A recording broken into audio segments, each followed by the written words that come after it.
feel like I've got a goofy grin because I'm like, I feel like there's so much to say. I'm just going to start. There are plenty of the older generation that is probably wondering, why would you ever talk about this on your channel?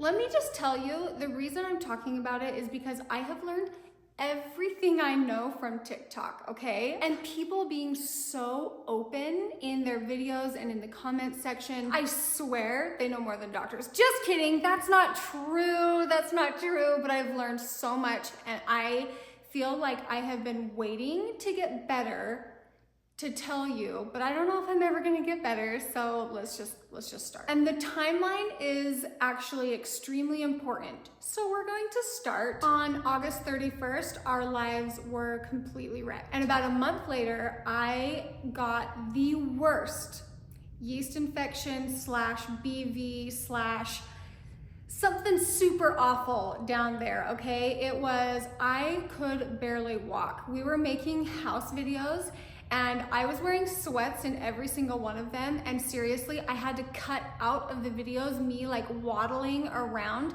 It was the worst, and I have to tell you, because it's very important to the storyline, okay? Very swollen, very open, sore, like war zone. 10 out of 10, bad. Went to the doctor, got all the medications that I needed, and it like was just lingering. It wouldn't go away. I ended up in the hospital because I was in so much pain. I was so distraught. I was so beside myself in pain, and the medications weren't working. And of course you go to the ER and what are they gonna do? They literally couldn't do anything. They gave me some pain meds, possibly put me on an IV fluid, I can't remember. But I remember FaceTiming my parents when they were in Serbia, and I mean, I was just bawling. I had a really sweet moment with my dad. This like popped into my mind. I wish I wasn't crying, but I like had my eyes closed, and my dad, I don't think was feeling well either, if I remember correctly. And I just said, oh, I just wish so bad that I could hug you. And I think he was saying the same thing, like, oh, I just wish I could give you a hug. And so we both closed our eyes and we were pretending like we were getting a hug from each other. And I swear to you, I could feel him. I could physically feel him giving me a hug, and it was the sweetest moment ever. I have a picture of it somewhere.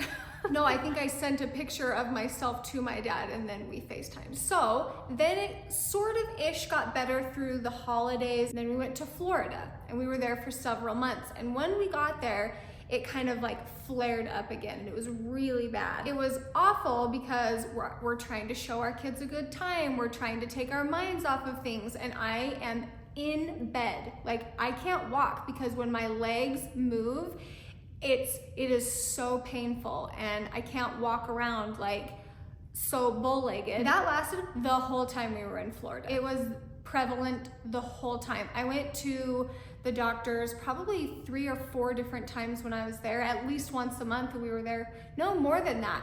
It was at least twice a month. We were there for 3 months. They were kind of doing the same things. They give you the pill diflucan, that's not touching it. They give you the cream, conazole, something like that, the cream. I said, well, what else do you do to treat these kind of things? Oh, and then the antibiotic for BV. It was so strange because they would test me for yeast, they would treat me for yeast. I would go in, they would test me for BV, they would treat me for BV. Then I would go in with the exact same symptoms later and they would test me, but I was negative, but I had all the exact same symptoms. Like, it just wasn't making sense in my brain why the medications weren't working. And I said, there has to be another way that you treat this. So what happens if someone's allergic to these 3 medications that you treat this with?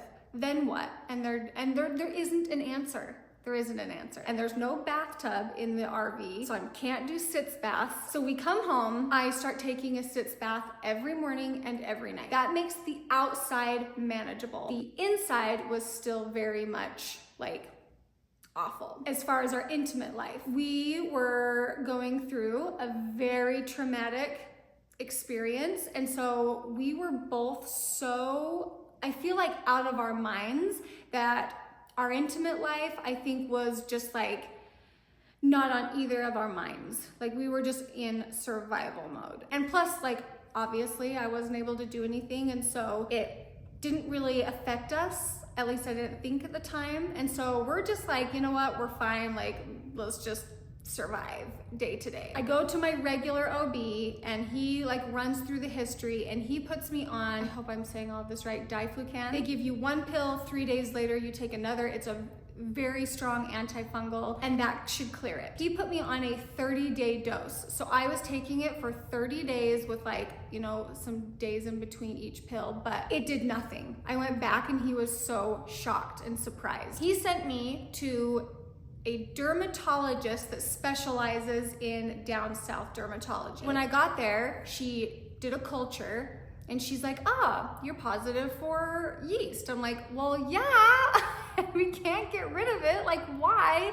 And I'm to the point where I'm noticing that I have thrush on my tongue, like my tongue is kind of white. And so I figured maybe I have candida. I requested to do a stool test where they test for all different types of things like worms, candida, parasite, just a plethora of things. That test comes back completely negative. I don't have candida. How is that possible? I have this chronic yeast infection. I have yeast on my tongue and I'm taking all of these antifungals for like an extended period of time. Nothing is killing it. And so I really look at my diet and I felt like my diet was very clean. And so I did my very best to cut out sugar and carbs completely because yeast thrives on sugar. We cut that out for the most part and nothing changed. Nothing changed. I went to a thyroid specialist. I had him check my thyroid because I thought, you know, maybe it's all my hormones. Maybe it's all of that. All my results came back completely normal. Hormones normal. And so I am beside myself. At this point, we're at a year mark. So it's August. It's been one full year that I've had this chronic, and it wasn't always yeast because sometimes I would go in and they would test me and there was no yeast present. They would test me, there was no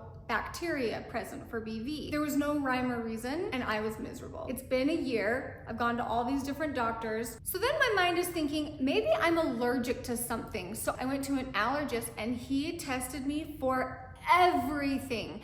Because what if I'm allergic to clothing dye or the top household products they test you for to see if you're allergic? And I wasn't allergic to anything except gold.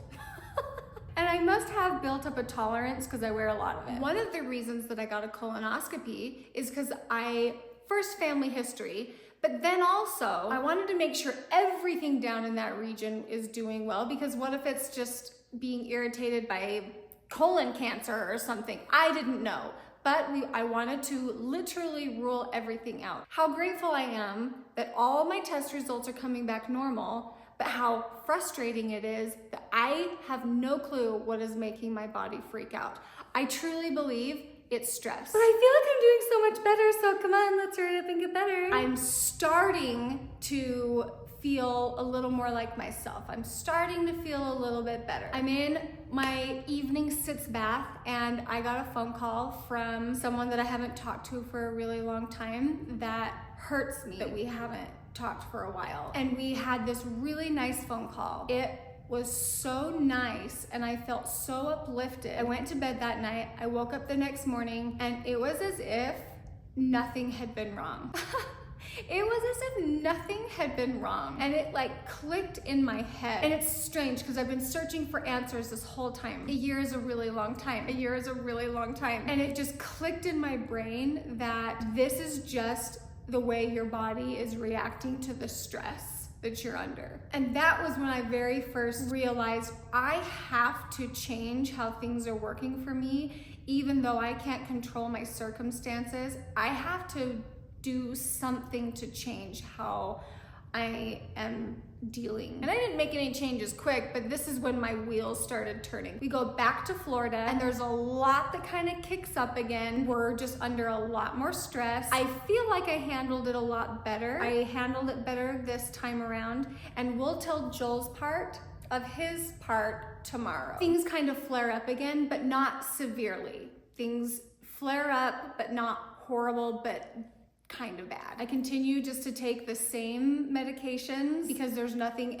new that they do, nothing different that they do, and I just literally pray for the best. We got back from Florida. I went to my regular doctor again, which was actually yesterday, and he's testing me for hormones because I was telling him I think that I might be approaching perimenopause. Now, when it comes to our intimate life, I feel like I'm not working the way I used to. Is it because it's physically traumatized by the chronic pain and inflammation that it's gone through? Is it because I'm approaching 40 and things are changing? I feel like I am so confused that I feel like if any of you have had any similar or some insight, maybe you could leave it in the comments and we can kind of chat and get some ideas from each other. So this is the pre-information that I needed to give to you before we can get into like the rest of our intimate life, which you have to have Joel's side of this before we can get to like the meat of the story, you know? There's a lot that goes into intimacy. The physical part has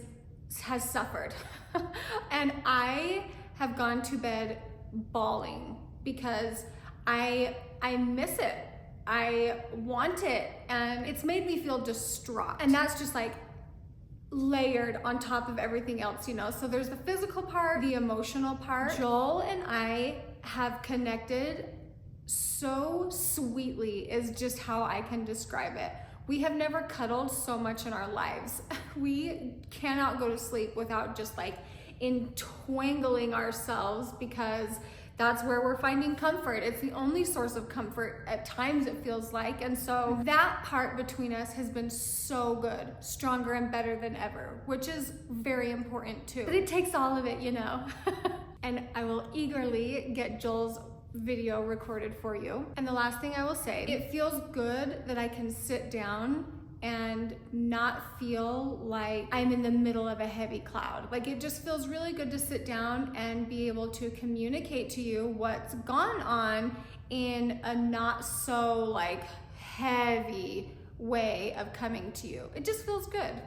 And I feel like that's progress. Okay, so thanks for watching part 1 and we'll see you in part 2. We're sitting down to lunch and I got a couple answers yesterday. So I just really quickly want to add this to the end of my video because I feel like it's huge information. My blood work came back and the doctor said I am not perimenopausal, which I really thought I was. So I'm really glad that he ruled that out. And he said that my testosterone is so low. I think it's, what did he say, 13 or something, and he wants it at like 80 or 60. I have no testosterone. And here are some symptoms of low testosterone in women. Obviously low libido, feminine dryness, itchy scalp is one.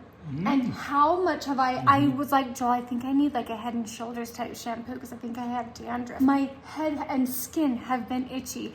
And you guys, if you follow me on Instagram, I was complaining about like, I'm like, all of a sudden I have this crepey, dry skin on my neck. And it's the craziest thing.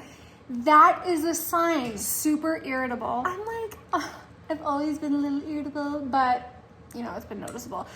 Anyway, my estrogen levels should be, he wants them closer to 300 and mine are at 100. So, you know, you just go to TikTok and start watching videos on low testosterone, low estrogen, and they were saying, and I know this, when you are living in a super high stress or you're in fight or flight for an extended period of time, your endocrine system regulates your cortisol levels, so your stress hormone, but it also regulates your testosterone and estrogen. So when you're in fight or flight, your body will forget about testosterone and estrogen and it will try to regulate your cortisol levels. But when all three are being abandoned because your body just can't keep up, that's when you experience burnout. I feel like that lines up just about perfectly. It's strange because all of the symptoms for my hormones being off are the same symptoms that I have been experiencing. Like there's a huge overlap with anxiety and depression. And so I think that sometimes people just think, well, I'm just depressed